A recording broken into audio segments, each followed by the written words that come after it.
What will be tomorrow?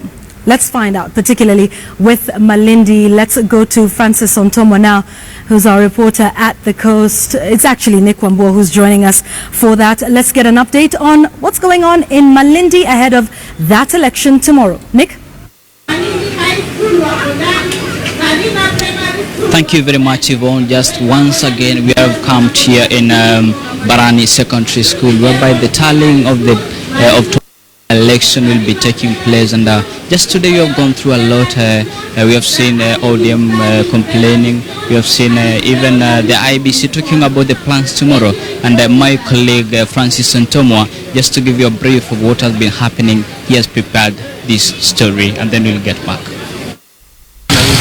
Hours to the mini poll of Malindi utter calm and tranquility characterize the tourist town. Business seems normal.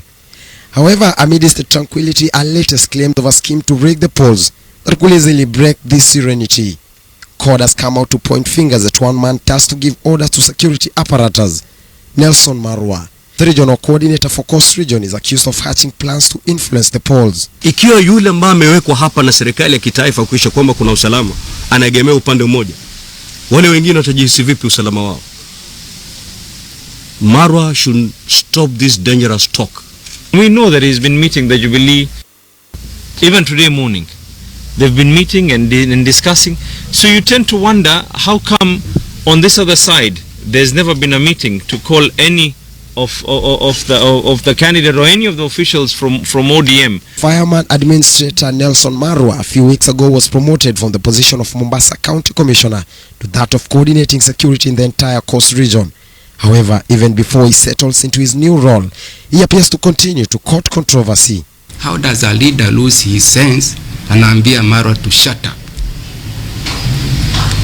Aenda ambia watoto wake huko, shut up. I cannot even tell him that.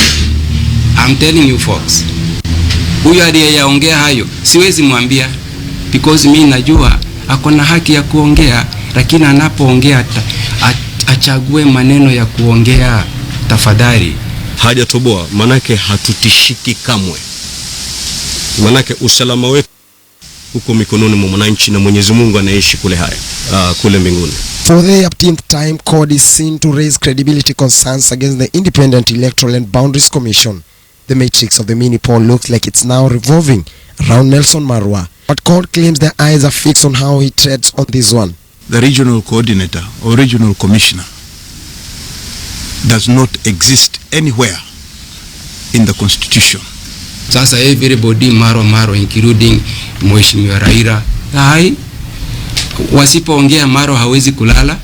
The latest row has everything to do with the arrest of a Kwale MCA accused of planning to bribe IEBC officials a few days ago. Kasim Pojo was later released after a petition by CORD, but the storm is however yet to come. Nina imani na tume ya uchaguzi kuwa itafanya uchaguzi wa haki na uhuru na haki. Nataka kuombea vijana katika wakati wa kupiga kura kesho wawe na amani, na hakika kabisa itakuwa na ushindi katika Kenya yetu. And even as Marwa and CORD took to the ring, IEBC announced total completion of preparations for the exercise. We expect by tomorrow, by 6, we are done with the voting and transmission of results. Provisional results should be out by 8 p.m. Stakes are high in the Malindi by-election in a test that is projected to be a pointer to the politics of the Coast Region in next year's general election.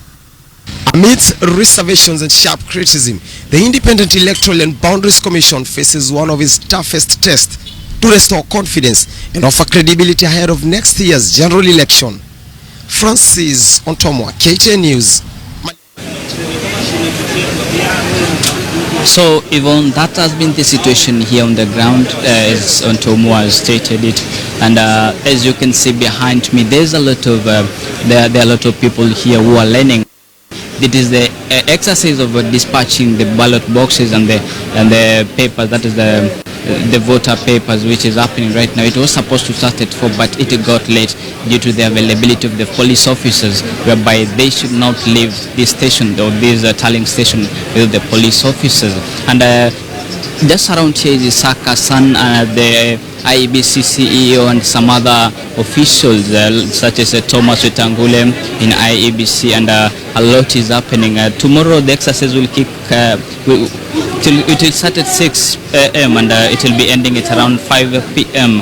whereby the tallying is supposed to end at about 8 p.m. and we'll be getting the winner of the result of the by-election of tomorrow, who will be announced from this place, that is Barani Secondary School here in Malindi.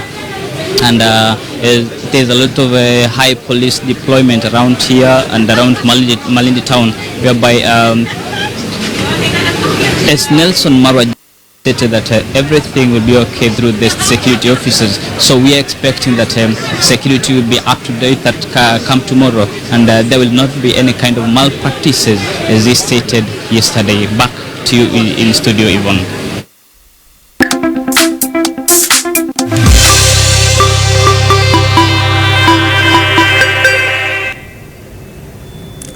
Thanks very much. We will return to that during Checkpoint with more analysis of the by-elections tomorrow in Kericho and in Malindi. But motorists are still confused about the yellow boxes introduced by the Nairobi County government at junctions in the Central Business District. The County Executive for Transport, however, says the motorists have a grace period of at least 2 months before the new traffic rule is implemented. Our special correspondent Alex Chamada has more. Signs and warnings like this, "Do not proceed until the exit is clear," have been in existence at many times. Meaning, even if traffic light turns green, you should not move until it is clear ahead for you to proceed without finding yourself stopping in the middle of the junction. But motorists ignore those warnings.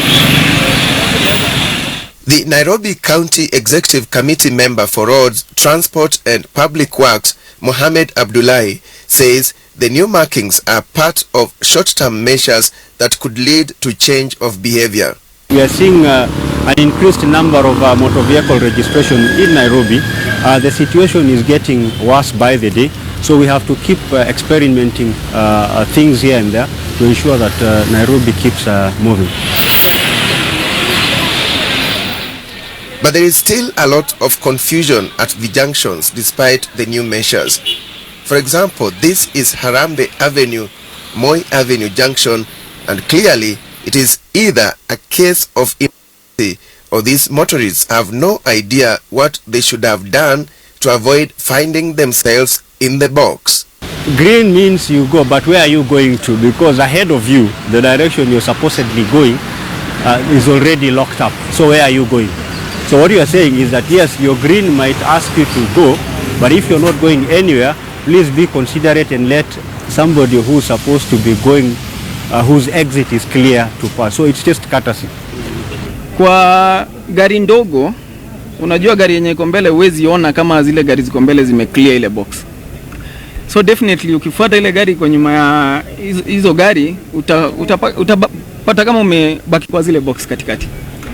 Hii yellow box nimeiona tu kwa gazeti juzi, but sijajua maana yake kamili ni nini. Mimi niliziona zimepakwa, hata mwenyewe nikajiuliza ni za nini. Lakini ilipotangazwa maana yake ni usiblock the other way. Unaona vile wa Kenya tunakia hivi na pengine raini yangu ingesonga. Sasa hiyo nirudi kusikia, hiyo ndio itasaidia. Na ni mzuri juu Nairobi imekuwa na sijui magari ni mengi zaidi, watu wametajirika nini sijui. But when this comes into force, what will be the penalty? Right now, if you are to be caught and you're charged under the laws as they are today, depending on what the judge decides, you can be charged anything between up to even a maximum of 50,000 shillings or 1 year in jail. But when the instant fines come, we are looking at an instant fine of about 5,000 shillings on the spot. But there are those who have argued that this cannot be enforced because the new markings are not in the Traffic Act. So you can only enforce what is in the Traffic Act. Is that the case? We are sensitizing, and like you know, we are reviewing the Act. We hope that we can have it captured under the instant penalties. So that when you're caught in about 2 months' time, when these penalties are gazetted, because what we are doing now is public participation. So after 2 months, I'm sure nobody can argue that they were not informed. However, there may be no such boxes at every junction. Abdullahi says it should just be common sense to give way if you know you are not going anywhere. Now in Kenya, it's argued that the biggest problem is just impunity. People commit traffic offenses, but they are not punished. And then there are those who are able to evade, maybe because of their position in society. I think because we've degenerated into a society that does not follow regulation. And this is what we need to start addressing. We need to reclaim our dignity as a society and to be a bit courteous, learn to obey the rules, because that is what makes all of us a sober society. We will do a lot of work as an authority to the public. We will also work with enforcement officers to ensure that those who are not behaving the right way are apprehended and they are charged for that. We need to create a transport authority. I think there is one in the offing called Namata, which is a Nairobi Area Metropolitan Transport Authority. This needs to come in very, very quickly to take over public transport management, to take over traffic management, to take over centralized fare collection, to take over route planning, and to take over public transport infrastructure management, so that all those things are put under one roof and they are managed together in the metropolitan area. So in Kenya, giving way is not a common practice. Everyone is in a hurry. Everyone wants to go. It is an attitude problem. For example, here at this yellow box, you can see vehicles are stationary there. They are not found there in the first place. That even if the traffic light was green, you should only proceed if you know you will not be found in the box. You will proceed. But look at the confusion, and all that causes congestion. For KTN News, I'm Alex Chamada. Makes you wonder whether a couple of yellow lines will indeed be the silver bullet in terms of changing Kenyans' attitudes on the roads. We will wait and see in a few months' time. Now, retired President Daniel Arap Moi is attributing Kenya's poor leadership to corruption. Moi says leaders have engaged in questionable deals and let the electorate down. He spoke during the groundbreaking ceremony of the AIC Kapsabet station. Umefanya corruption, umekuwa mwizi. Na tukitunza na kuonyesha mfano mwema, yote mabaya yatapotea. Watu wengi wanakwisha pata nafasi ya kuendelea. Tumejenga shule kadhaa, si kila mahali, lakini tumejenga nyingi ya kutosha.